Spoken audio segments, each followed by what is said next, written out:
तर फ्रेंड्स आम्ही यात्रेत गेलो आणि यात्रेत आमच्यासोबत काय ट्रॅजेडी घडली हे तुम्हाला व्हिडिओच्या एंडिंगला कळेल. त्यामुळे प्लीज हा व्लॉग एंडिंगपर्यंत तुम्ही नक्की बघा.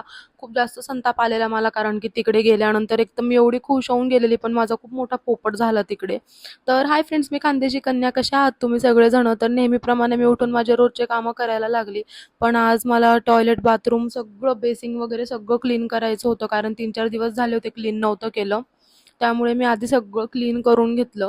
त्यामुळं नंतर मी स्वच्छ मस्तपैकी अंघोळ वगैरे केली, डोकं वगैरे धुतलं आणि त्यानंतर मी देवाला दिवा लावून माझ्या कामांना लागली. आणि कामं म्हणजे असं की मी आज आधी खायचं प्यायचं काहीच बनवलं नाही. मी कपडे वगैरे धुतले होते, ते कपडे वाळवले. कालचे जे कपडे होते ना धुतलेले, ते सगळे असेच पडले होते, म्हणून ते घडी वगैरे करून पहिले कपाटात ठेवून दिले. यांचे कपडे जे प्रेसचे होते ते प्रेसवाल्याला देऊन दिले.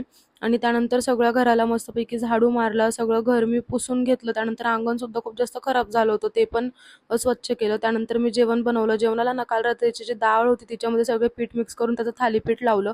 फ्रेंड्स, फूड वेस्ट नाही करायचं. 1 दिवसानंतर तुम्ही बनवू शकता, त्याच्याने एवढा काही फरक नाही पडत. त्यानंतर पीठ वगैरे दळून घेतलं संध्याकाळी. आणि बघा, रात्री आम्ही गेलो यात्रेत आणि यात्रेत जाऊन असा माझा पोपट झाला ना, 2-3च पाण्यामध्ये बसलो आणि यांना लगेच कामाचा फोन आला. हे मला तसंच घरी सोडून गेले यांच्या कामावरती. मग घरी येऊन मी खूप जास्त संताप केला. मग काय, दुसऱ्या दिवशी हे मला परत यात्रेत घेऊन गेले बघा. मग दुसऱ्या दिवशी मी सगळ्या पाण्यांमध्ये बसली आणि खूप काय काय शॉपिंग पण केली यात्रेत.